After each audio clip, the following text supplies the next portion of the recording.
साथियों सलाम, नमस्ते, सत श्री अकाल और जय भीम जोहार। साथियों, ये आज की बात नहीं है, बरसों पुरानी परंपरा है। कोई भी व्यक्ति जब आगे बढ़ रहा होता है तो उसकी टांग खींचने की कोशिश की जाती है। जो लकीर बड़ी होती है उसको इरेजर से मिटाने का प्रयास होता है। यह कोशिश नहीं होती कि उसके समानांतर एक अपनी लकीर खींच दी जाए। इसके पीछे क्या कारण आत्मविश्वास की कमी है, जबकि उसकी अपेक्षा अगर दूसरे जानिब देखें तो आत्मविश्वास से लबरेज शख्सियतें होती हैं जो लीग से हटकर चलती हैं और दुनिया उन्हें सलाम करती है और आगे बढ़ती है। और सिर्फ टांग खींचने की बात नहीं, दुश्मन भी हजारों लाखों पैदा हो जाते हैं। एक तरह की ये भी एक कुंठा होती है, किसी की आलोचना करना अकारण, निंदा करना अकारण, बेवजह, कोई सबब नहीं होता। पहले मैं एक कहानी सुनाता हूं दोस्तों। अब इस कहानी का मैं आगे जो वीडियो में जिक्र करूंगा उससे कुछ नाता है या नहीं है, लेकिन चलिए याद करते हैं। गुरुदेव रविन्द्रनाथ टैगोर, आप जानते होंगे, शांति निकेतन वाले,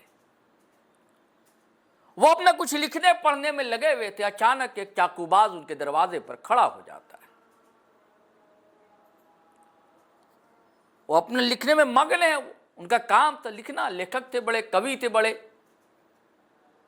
गीतांजलि कौन नहीं जानता है, जनगण मन कौन नहीं पढ़ता है।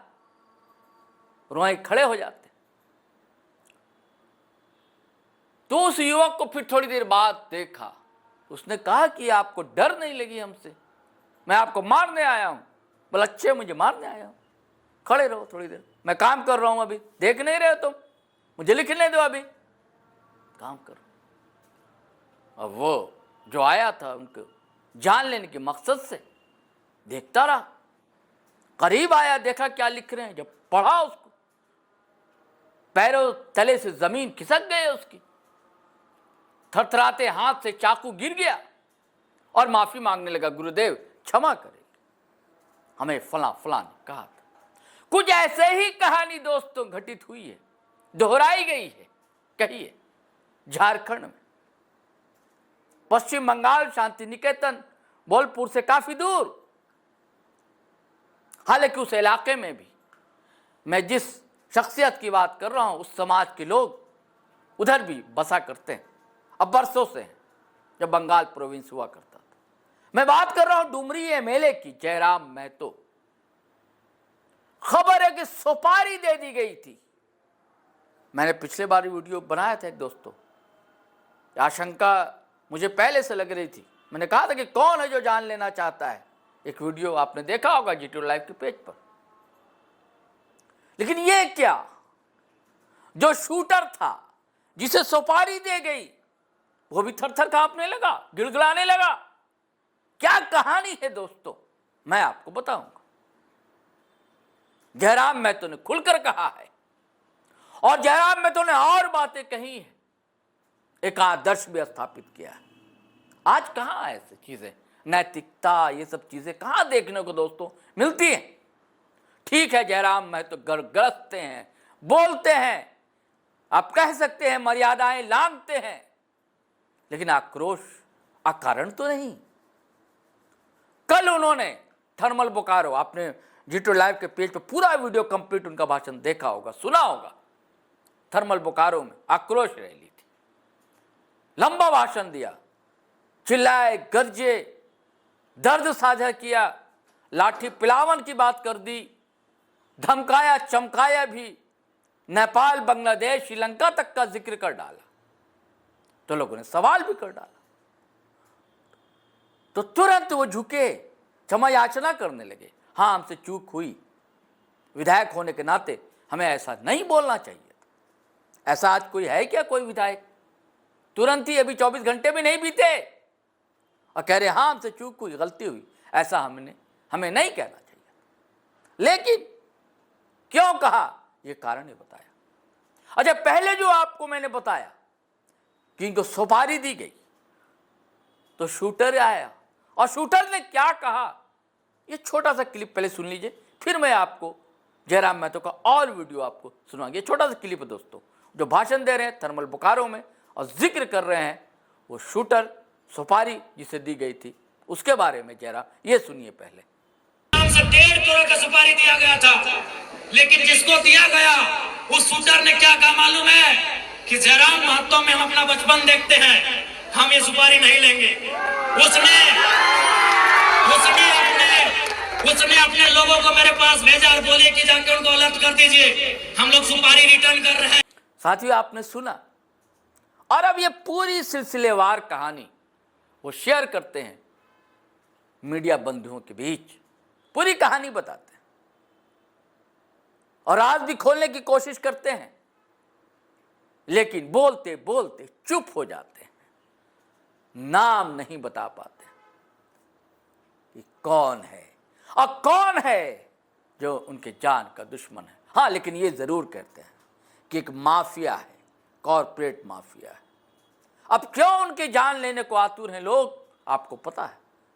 बेबाकी, विद्रोह, खुलकर बोलना, अनीति, अत्याचार, जुल्म के खिलाफ, यही तो है।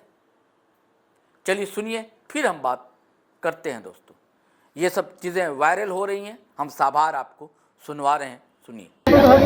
आप सभी जानते हैं पत्रकार बंधुओं कि झारखंड एकमात्र राज्य है जहां के लोगों को आज भी छला जा रहा है, जो खनिज संपदा में अव्वल है, जो साधन संसाधन में अव्वल है, जो इस देश को उन्नति का रास्ता देता है। आज वो राज्य नीतियों के कारण, प्रबंधन की दुर्व्यवहार के कारण लगातार छला जाता है। और उसी के क्रम में आज ये जन आक्रोश जनसभा का आयोजन किया गया था और हमने स्पष्ट कहा है कि आप आज की बात ना सुने। 1990-91 में विनोद बिहारी महतो के नेतृत्व में तमाम उस समय जो विस्थापित नेता हुआ करते थे इस क्षेत्र के, जब उनसे बातचीत हुई है तो आपने क्या स्वीकारा है? आपने रैयतों को 75% नियोजन देने की बात को स्वीकारा है, आपने उनको सुविधा देने की बात को स्वीकारा है, आपने उन्हें विशेष रूप से टेंडर में सुविधा देने की बात को स्वीकारा है। तो आप जिन बातों को आपने स्वीकारा है उन बातों को अमल करें, नहीं तो अब कोयलांचल की आग ने पकड़ ली है और इस बार जो आग धधकेगी वो तभी बुझेगी जब रैयतों की समस्याओं का निदान होगा। लोकतंत्र पर आपको भरोसा नहीं, क्या मारकाट की बात कर रहे हैं? देखिए, मैं फिर पुनः कहता हूं कि मैं खेद प्रकट करता हूं कि मैं एक विधायक होकर इस प्रकार की बातों को कभी कभी मैं कह जाता हूं, इसके लिए मैं दुख और खेद प्रकट करता हूं। लेकिन पत्रकार बंधु, आखिर लोकतंत्र की व्यवस्था पर हमें विश्वास तो है, लेकिन जो लोग लोकतंत्र की व्यवस्था में आज चला रहे हैं, जो पूंजीपति लोग, आखिर कब तक और कितने दिनों तक हम इंतजार करेंगे? यही बेरमो में आज 3 पीढ़ियां कोर्ट के चक्कर काट के मर गई, लेकिन आज भी न्याय नहीं मिल पाया है। तो सवाल ये है कि जिनका कुछ नहीं है, जिनका इस राज्य से सरोकार नहीं है, वो फल रहे हैं, फूल रहे हैं, वो लाखों करोड़ों का मुनाफा कमा रहे हैं, और हम केवल लोकतंत्र की दुहाई देकर, संविधान की दुहाई देकर कब तक अपना नतमस्तक स्वीकार कर लें? इसलिए बांग्लादेश और नेपाल बनाना चाहते हैं भारत को क्या? नहीं, मैं वहाँ ये उदाहरण दे रहा हूँ जहाँ मनमानी हो रही है, जहाँ करप्शन है। अगर करप्शन है, जहाँ मनमानी है, जहाँ गलत हो रहा है, वहाँ जनता को एकजुट होना चाहिए और प्रबंधन हो चाहे सिस्टम, उसके खिलाफ लड़ना चाहिए। 1.5 करोड़ फिरौती की बात की, क्या ये राजनीतिक बिल्कुल है या सही बात है? ये सच्चाई है। इस बात का मैं खुलासा तभी करूंगा जब वो व्यक्ति सामने से आकर मुझे कहे, तभी, नहीं तो कुछ चीजें गोपनीय है। उसने संदेश मुझ तक भिजवाया था तो मैंने आपको कुछ बातें बताई है। राजनीतिक स्टैंड के पीछे कौन हो सकता है? तो आपको सुपारी दे रहे हैं, उसको क्या चेतावनी देना चाहेंगे? देखिए, चेतावनी यही है कि हमें कुछ हुआ तो हमें लगता है इस बार कोयलांचल में वो होगा जो इससे पहले ना हुआ। क्या लगता है, क्या अनुमान है कि कैसे लोग ऐसे जो लोग माफिया जगत में सक्रिय है, जो लोग इस मिट्टी से खनिज संपदा का दोहन कर रहे हैं, जो लाखों करोड़ों का कारोबार कर रहे हैं, तो स्वाभाविक है हमारी आवाज़ से, और यही नहीं कि हम सड़क में, सदन में भी बेबाकी से बातों को उठाते हैं, तो जाहिर सी बात है उनको अस्तित्व को चुनौती पहुंच रही है, उनके साम्राज्य को, उनके वर्चस्व को चुनौती मिल रही है, तो निस्संदेह ये बातें होनी स्वाभाविक है। इस तरह से धमकी लेके सिक्योरिटी आप क्या व्यवस्था है? रेल छिपा डहर छिपा का जो आंदोलन हुआ तब से आपकी पुतला दहन किया जाए? हमारा मांग संवैधानिक है। आप अपने लिए विशेष मांग करें, आप अपने लिए विशेष रास्ता तैयार करें, एक तरीके से रास्ता तैयार करें, अगर विरोध भी करना हो तरीके से करें। विधायक जी, एक चीज बताएं कि जिस तरह से आपको धमकी मिली, इसकी सुरक्षा की व्यवस्था आपकी क्या है? नहीं, देखिए, हम स्पष्ट, हमसे इकलौते पार्टी के विधायक है, इसलिए राज्य सरकार को हमारी सुरक्षा से कोई मतलब है ना, देश की तमाम जो वर्ग है जो सुरक्षा की जिम्मेदारी लेते हैं, तो कोई बात नहीं, हम पे जनता का आशीर्वाद है। हम जिस प्रकार आज बेबाक है, कल भी उस तरह बेबाक रहेंगे। हम अपने आवाज से लोगों की, जनता के हित में जो आवाज उठाते हैं उससे कोई समझौता नहीं करेंगे। देखिए, लड़ना भी आवश्यक है, क्योंकि समय समय पर आपको इस अग्निकुंड में आंदोलन की अग्निकुंड में अपनी आहुति देनी पड़ती है, चाहे वो आंदोलन के रूप में या बलिदान के रूप में, वो स्वतः चलता रहेगा। लेकिन आंदोलन को जिंदा रखने के लिए, हक अधिकारों को जिंदा रखने के लिए समय समय पर ऐसी स्थिति सामने आती है जिनसे हम लोग कभी पीछे नहीं हटे हैं। डीबीसी प्रबंधन नहीं चाहती तो क्या करेंगे? आगे हम लोग अगला कड़ा रूप अख्तियार करेंगे। अब हम लोग बंदी की ओर बढ़ेंगे और बिल्कुल उससे पहले हम लोग प्रयास करेंगे कि समन्वय बनाएंगे, जितने भी विस्थापित समितियां हैं उनको गोलबंद करेंगे, उनको एकजुट करेंगे और उसके बाद हम लोग एक नया कार्यक्रम प्रस्तुत करेंगे। आज आपके विरोध में आदिवासी समाज आ गया है। इस आदिवासी समाज, मैं जिस क्षेत्र में हूँ, निसंदेह उनकी भी तनिक मनिक विस्थापन हुआ है और उन्हें भी कम से कम इस विस्थापन की लड़ाई में सहयोग करना चाहिए। उसके बाद उनकी मनसा जैसी भी है, उन्हें अगर लड़ना है तो विस्थापन के खिलाफ आके लड़े। जिस प्रकार वो गोलबंद हो रहे हैं, झारखंड की अस्मिता सुरक्षा को लेकर गोलबंद हो।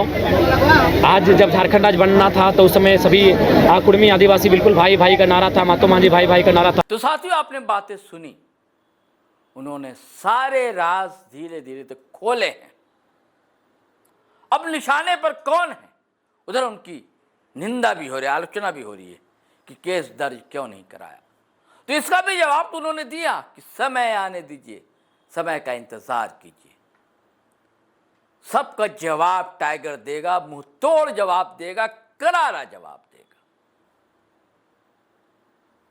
टाइगर जयराम कुमार महतो, बता दूं, आप जानते हैं जेल कैंप सुप्रीमो है और डुमरी से एकमात्र विधायक है अपनी पार्टी के। चलिए साथियों, इजाजत दीजिए, लेकिन आपसे वही गुजारिश है कि अगर आप पहली बार आए हैं तो सब्सक्राइब कर लीजिए। हिम्मत मिलती है साथियों, आप आते हैं साथ, वीडियो हमारा देखते हैं, शेयर करते हैं, आप बहुत अच्छा लगता है। आपके भरोसे हम लोग सच कहने की कोशिश करते हैं।